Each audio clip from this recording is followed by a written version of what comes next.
In today's project, we're going to go back to basics with this sticker paper to create these name-based stickers. Let's make this.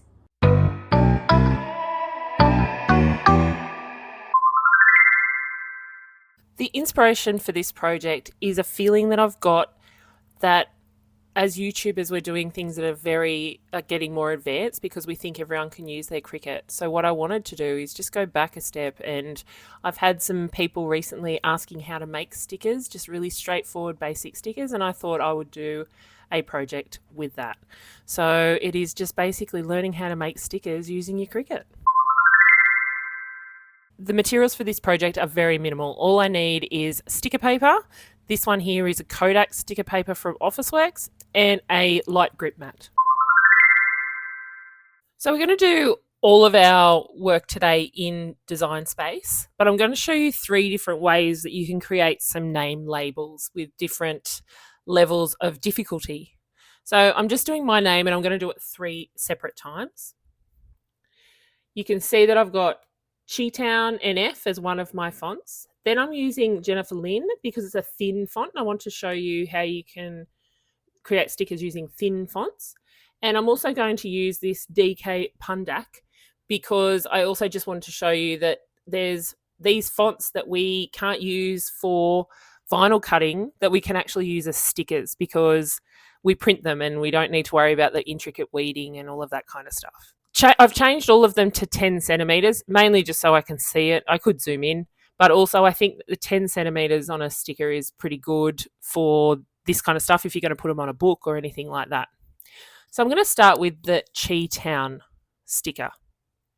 Or the font, sorry. And I have duplicated it. So now I've got 2 Anitas.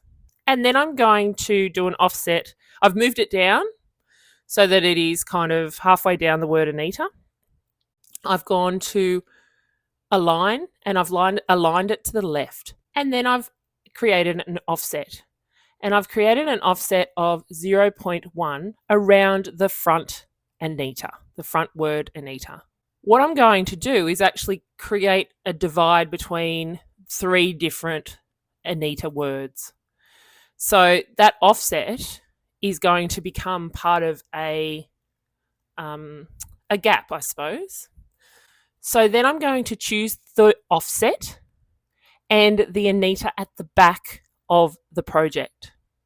Then I'm going to go down to combine and subtract.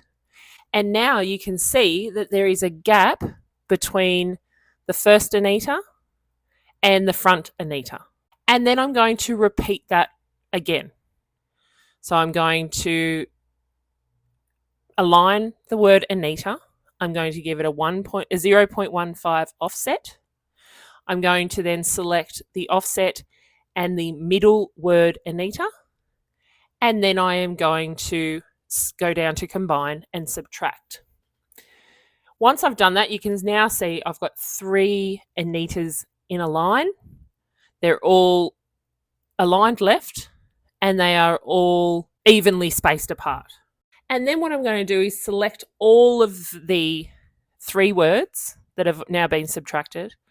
And then I'm going to create an offset of 0.45. Now I move through different levels of offset because I want to make sure that there's no gaps between any of the letters. So that N at the front, it creates quite a gap. So I don't want to be cutting inside the N. I don't want it to be dead straight along the bottom, but I want it to be a little bit curvy rather than a full loop up inside the N. Now we're not going to worry about color just yet. We're going to do all of our different design work first.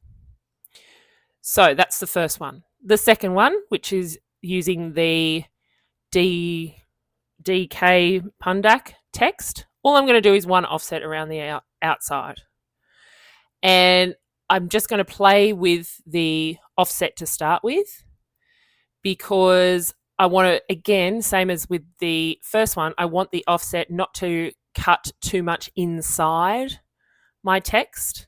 I want it to be just a little bit curvy along the tops and the bottom. So I just play around with that until I get the right size.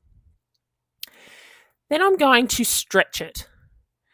Now, sometimes in some fonts you can stretch your font. In other fonts, it's not as appealing. The final design isn't as appealing. So I'm going to just click on both the Anita and the offset on this. Then I'm going to go up to the sizing and I'm going to click the padlock. So that unlocks our whole sizing. Because if I just tried to make the height bigger, even though I hadn't unlocked the padlock, it would just make the width bigger as well. But what I want to do with this project is keep the width the same, but I want to increase the height. So if I click the unlock key, unlock the padlock, and then I can change the height. Now I'm going to change the height to around 6 or 7. I'll have a look at it and see how I go, but you can use the arrows, you can type, it's up to you. So looking at this, I think the 7 is good. So see how, because it's a block lettering, when I expand it, it doesn't make it look too out of proportion. It kind of keeps it. And the reason I've chosen both the offset and the text to do that is because you want to also move the offset, because if you don't move the offset at the same time, you're going to end up with an offset that's a different size to the text that you've got there. All right, the final one I'm going to do is my thin text. Now this thin text, Jennifer Lynn, it will print fine, but what I want it to do, if we're making a label, we need that to stand out. So this is a trick you can use if you are doing some work with vinyl as well. I'm using a thin font, but what I'm going to do is create a small offset that will then thicken that font. And it's really good with vinyl in particular because it helps you with your weeding. Okay. So what I've done is I'm going to select the final word Anita, and then I'm just going to do an offset. Now I'm going to start very small with my offset, and I'm going to go to 0.1, I think I'll start at, and see. So see how if I now apply that, we can still see all of the little loops and the little holes in our Anita. But when I go to, and then I'm going to select both the word and the offset, then I'm going to go down to combine and I'm going to unite it. And you can see now that it's become one thicker font, but it's still very legible and it's still nice to read. And now I'm just going to create a whole heap of offsets. I'm going with a 0.2 offset. And I could contour as I'm going, but what I want to do is create as many colors on the inside as I can. So I want colors on the outside of the words, but I also want the colors on the inside. Again, do this as often as you like. This is up to you. This is just another idea of a design. So I'm going to keep doing it until I don't have any contours left. And then you can see I have grouped all 3 of these designs, mainly because if I need to move them around, I will be able to do that easily without leaving anything behind. The next thing I'm going to do is now work with color. Now, the first thing I want to do is talk about color palettes. I love the internet because the internet does your color palette work for you. If you are someone like me who loves using color in their work, but you also find it a little tricky to choose colors that are not either always the same, because I always use reds, pinks, bright blues, bright yellows, and I find it really tricky to think of how other colors would go together. If you like that, if you're like me, color palettes are a great thing to use.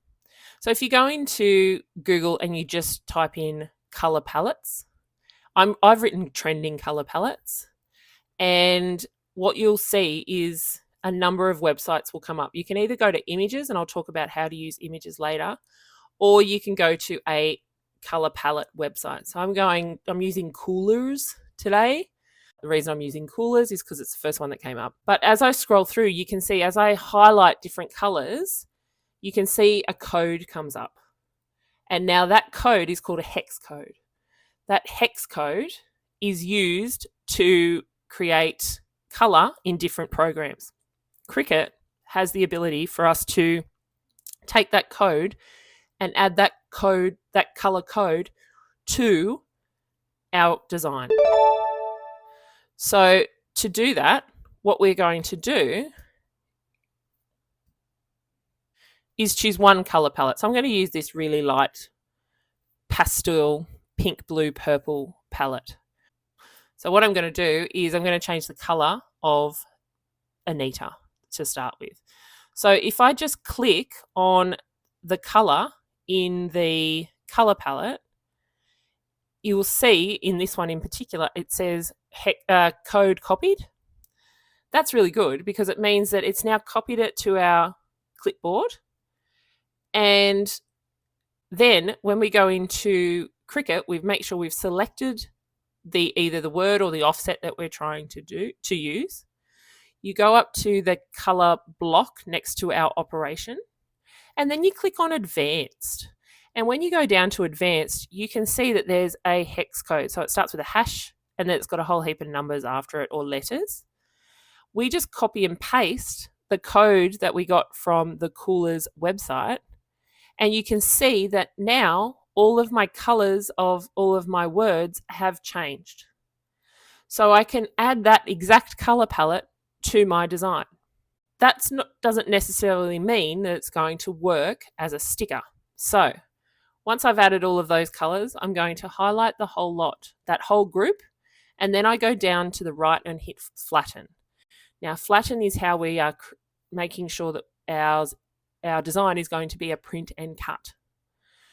So we click on the whole thing, we click on flatten. And I think that the order of which I've put all of my colors in is kind of making it tricky to read. So I'm going to play around. So you can do this however you like. I've added a white to this because I think white would go with that color palette anyway.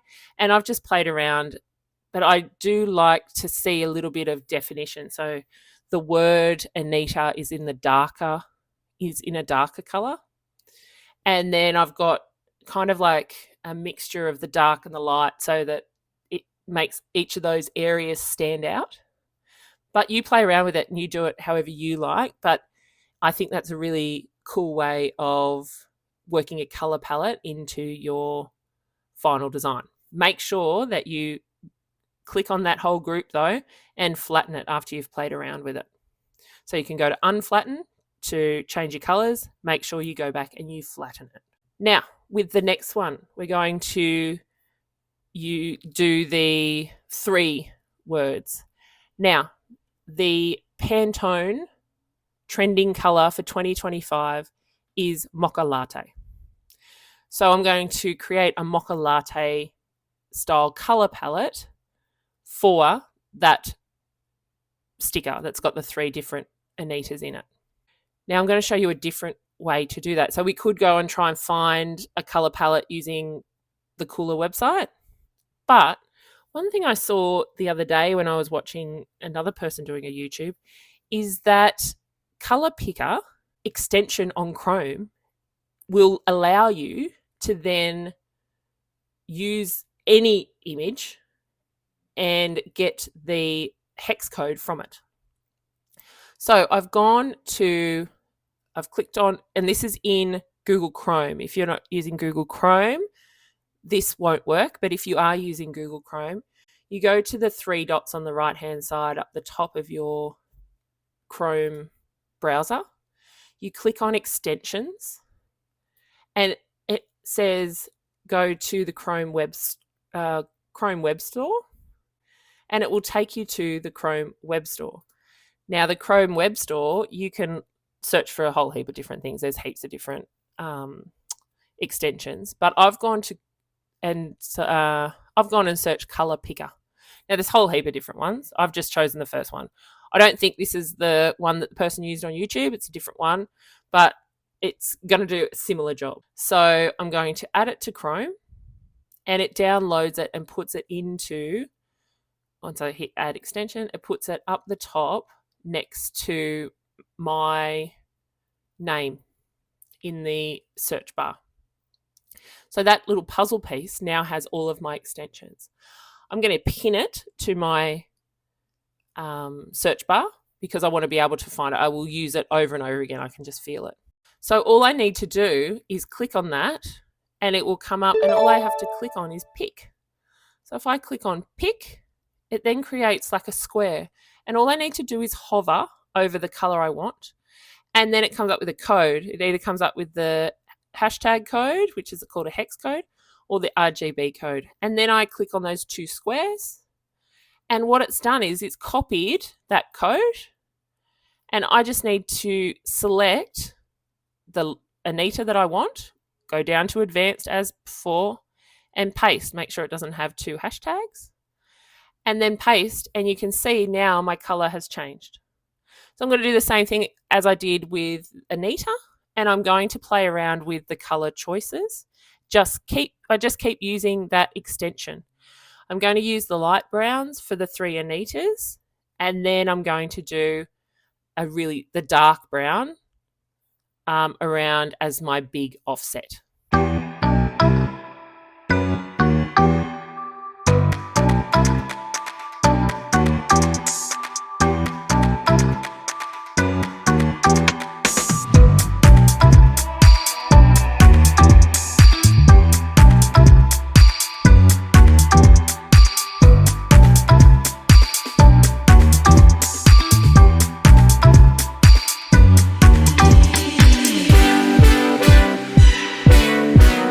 So those are two different ways you can use the internet to get your colours. The final one is just using the colour palette that Cricut Design Space provides. It's a very basic colour palette, but if that's all you need, then no one's judging here. Use what you want. So I thought about a black and a white one, but that's not really my style. I like colour. So I'm going to change it, and I'm going to change it to, I think I'm going to do like a Lakers purple yellow kind of situation. I'm going to just play around with that until I get the color scheme that I want. And again, I've got to make sure that I flatten each of these. The flattening effect turns it into an image that you can then print and cut. So make sure that you flatten each of your images before you go to print and cut. Otherwise, and it's not going to do anything to your machine, but what will happen is that when you go to make, you're going to get some that are asking you to cut a whole heap of vinyl out, and you might get one that's a print and cut. So make sure you do flatten. Then I'm just going to duplicate, because I don't want to waste sticker paper. I don't know why I want 1,000 of my names, but I'm not going to waste sticker paper. So I'm just going to duplicate them. I've made them all 10 centimeter width. You can play around with this. You could make hundreds of tiny little ones. Now that we've done all of our work to choose the colors and the fonts and all of that kind of stuff, you can make it any size you like. If you are doing this for your child's school books, you might only make them, 2 centimeters high. And so each of them, you'd make 2 centimeters high and then work from there. You might want them really big, one sticker page per one sticker page per name. You can make them really big. You just got to make sure that they fit inside that print space. Now that I've hit make, you can see that it's come out with three different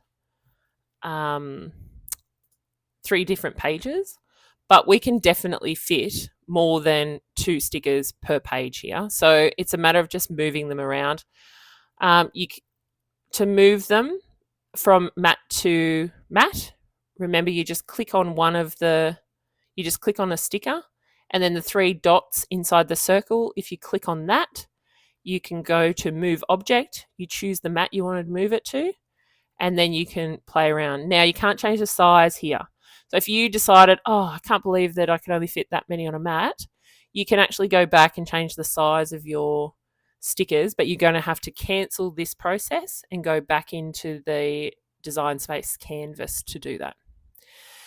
I ended up hiding one of the Anitas because it wouldn't fit. Not all 6 of them would fit, but if I wanted to, I could have gone back and hit cancel and then remade this project. So once I've fit them all on the mat, then I hit continue, and I'm going to send them to the printer. Make sure that you've got the add bleed marked because that is going to create an extra layer of colour around each of our stickers, and that will then mean that you can, when it cuts, you're not going to have any white bits around the edge. And then you're also going to use system dialog.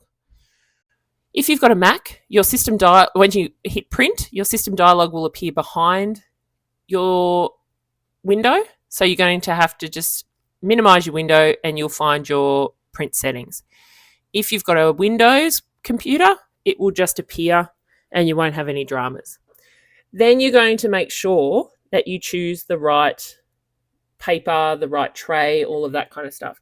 For my printer and my computer, I choose the heaviest matte paper, and then that will feed that through. But you might have a sticker paper setting, or you might have other settings that fit sticker paper. Some of this is going to be experimental. So don't think that it's always going to be the first time you use it will work.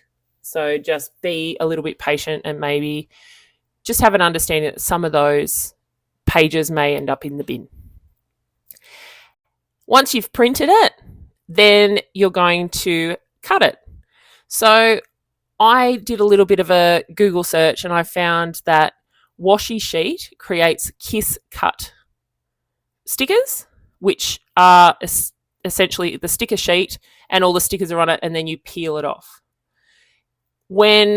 If you wanted to do a die cut, which is each sticker is its own individual entity, you could just use a cardstock setting.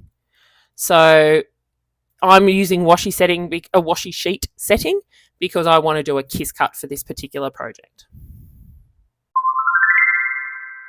Now that I've taken it out of the printer and I've put it on the mat, I just want to show you that, see some of these corners, how they have printed straight. Now, don't panic about that, because essentially what's happened is that when we added our bleed, it's there to make sure that when the Cricut cuts it, it's going to not have any white space. So even though those sides of some of our text is straight, it's actually not going to cut that. It's going to cut inside of that because it's part of our bleed. Don't panic if it doesn't look like it's printed properly. Panic once you've cut it and it hasn't cut properly.